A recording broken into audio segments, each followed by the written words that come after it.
저는 어렸을 때 네. 성당에 가면 그렇게 그 인사를 시키시더라고요, 수녀님이. 인사.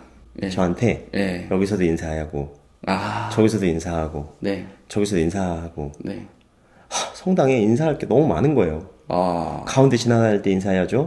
성당에 들어서면 성모님께 인사하죠. 네. 성전에 들어서면 제대 보고 인사하죠. 앞에 나가면 또 인사하죠.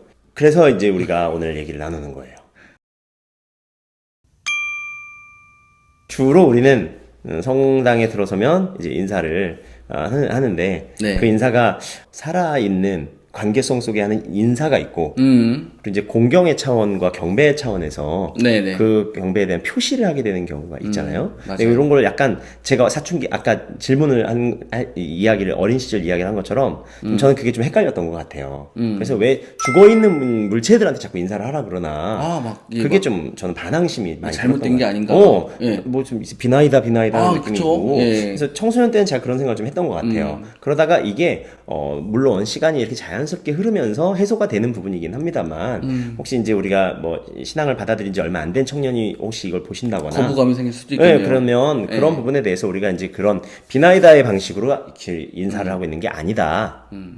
그래서 그 의미에 대해서 한번 생각해 봐야겠네요. 그렇죠. 우리가 네. 성전에 들어서게 되었을 때 네. 내가 믿는 하느님을 표현하는 상징하는 많은 성상들이나 그쵸. 이런 장치들이 네. 있죠. 네네. 그런 전체적인 부분에 대해서 내가 일단은 경배하는 느낌의 인사를 하게 되는 것이고 특별한 무엇인가에다가 그게 뭘 하기 위해서 빌기 위해서 인사를 하는 차원이랑은 좀 네. 거리가 있는 게 뭐 아닌가. 성상이나 성화를 보고 인사를 하는 것이 아닌 성화와 성상을 보고 생각나는 그분. 그렇죠. 그분을, 하느님께 대한 경배를 예, 기억을 하게 하는 되는 행위라고 하면 좋겠어요. 네, 네. 그래서 조금 뭐 다양하게 생각할 수 있죠. 아까 제 얘기처럼 뭐 지나가다가 보이는 어떤 성상에 대해서 또 가운데이기 때문에 제대이기 때문에 십자가가 있고 네. 또 뭐 부활식이니까 부활 쪽까지 있고 맞아요. 이게 막 그냥 이렇게 지나쳐 가기에 너무 많은 저도 그 아까 신부님 말씀을 네네. 듣고 어렸을 때 복 샀을 때 그렇죠. 지나가는데 제대 인사하고 부활초가 있는 거예요. 1m 단위로 인사를 해야 가서 돼요. 인사하고 옆에 부활초 인사하고 감실, 제대, 또 갔더니 감실 또 있고 부활초. 십자가도 있고 어떤 인생 말씀 뭐 다 있죠. 그래서 그런 차원의 것들을 이제 청소년 때문에 그렇게 생각을 했는데 네. 우리가 인사를 하는 거, 경배를 하는 것은 오로지 우리가 하느님께 대한 경배에 대한 차원으로 네. 접근을 해야 될 필요가 있다. 그렇게 된다면 인사를 여러 번이든 한 번이든 그것은 횟수는 중요한 것 같지가 않아요. 네. 그걸 받아들이는데 저는 한참 걸렸던 것 같아요. 근데 우리 청년 여러분들이 정말 공경하는 마음, 하느님에 대한 사랑 이런 생각으로 경배를 접근하시면 참 좋겠다. 그러면 신부님 그냥 통상적으로 봤을 때 네. 그러니까 뭐 여러 가지 각자의 어떤 신심은 있겠지만은 네네. 성당에 우리가 딱 들어갔어요. 네. 그러면은 어떻게 성당에 들어가서 자기 자리까지 가서 어떤 것까지 하는 거가 어떤 보기 좋은 청년의 모습일까요? 아니면은 본인의 어떤 마음을 표현하는 하느님께 표현하는 방법일까요? 우선은 깊은 절 같은 방식보다도 더 중요한 건 네. 성전에 들어설 때 우리는 성수를 항상 찾게 되어 그쵸. 있죠. 아, 그렇죠. 성수의 역할이나 이런 것들이 더 거기에 다 써 있는 경우가 많이 네, 있어요. 기도문도 이렇게 마귀로부터 이 물리쳐 성수로서- 주시고 예. 깨끗하게 해주시고 하는 그 그렇죠. 기도가 있거든요. 네. 그래서 성수를 찍으면서 성우경과 함께 그렇고. 기도를 하는 것이 가장 큰 경배가 아닐까. 네. 그리고 뭐 마음이 되신다면 이렇게 한번 깊숙이 인사를 예를 하시고. 표하시고 네.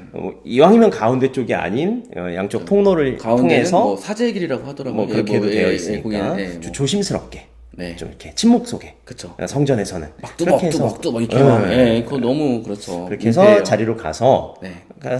장괴 틀이 있다면 저는 장괴하는 것도 좋은 것 같아요. 아, 네, 그럼요. 이 장괴에 대한 얘기는 뭐 나중에 언제 또 얘기할 기회가 있을지 모르겠지만 무릎을 꿇는다는 것의 정말 의미가 하느님으로부터 나를 낮추임에 대한 얘기. 그래서 가장 비천한 자로서의 드러냄은 엎드림의 방식이 있지만 엎드림을 맨날 할 수 없기 때문에 네. 우리가 무릎 꿇는 정도의 느낌으로 주님께 나를 낮추어 보이는 그래서 인사와 아니면 기도 정도를 짧은 기도 이렇게 무릎 하면 꿇고, 좋겠죠. 예, 그리고 저 자리에 왔어요. 앉아서 이제 침묵 가운데 그쵸, 성체 기도를. 조배하지. 그 정도가 좋지 아, 않을까. 다시 한번 정리해 볼까요, 그러면? 네. 모든 청년이 다 그렇게 하기를. 네. 그래서 성당에 들어간다. 성수를 찾는다. 성경을 걷는다. 성경을 걷는다. 지금 배우고 있는 거 같아요. 정중하게 그리고 하고 나서 감시를 향해서 인사를 제대 쪽을 향해서 앞쪽을 향해서 예, 이렇게 뭐 경배를 인사를 한번 경배를 하고 자리로 가운데를 피해서 예, 이렇게 조심히 자리로 들어가서 무릎 꿇고 한번 예, 기도. 기도. 잘 움직여. 그렇죠. 우리나라 문화에서는 절 방식이에요. 이렇게 허리를 그쵸. 굽히는 절의 예. 방식인데 가끔씩 신부님들 중에 로마에서 공부하고 오셨다거나 기사처럼 이렇게. 약간 외국 문화에 좀 이렇게 네. 갔다 오신 분들이 가끔 무릎 꿇고 무릎 경배를 하는 경우가 계신데 흉내 내실 필요 없습니다. 네. 우리나라 사람은 우리나라 방식으로 인사를 하시면 되기 때문에 깊은 절 이게 가장 흠숭 또 경배를 표현하는 방식이니까 그렇게 정도만 이렇게 하시면 되고요. 너무 이렇게 그 옛날에 저는 신부님한테 그런 얘기 들었어요. 그 기도 깊이 한다고 몇 초나 걸린다고 이렇게 하고 지나가니 그래서 맞아요. 뭐 1초 2초 이런 느낌이니까 좀 이렇게 깊숙이 예. 이렇게 하고 뭐 이렇게 하고 지나가지 마시고 이렇게 하면 좋겠다. 이런 정도의 오늘 인사에 대해서 얘기를 좀 해봤네요. 아, 네, 좋네요. 네. 혹시 뭐 청년분들 이렇게 성당 어떤 습관적인 부분에 대해서 내가 궁금한 것이 있다면 저희가 이렇게 팁을 드릴 수 있는 게 있으니까 댓글에다가 알려주시면 저희가 또 같이 연구해 보도록 하겠습니다. 너무 깊은 얘기는 신학교 가서 배우세요.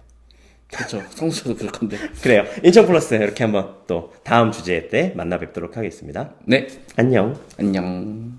히 계세요. 이 계세요?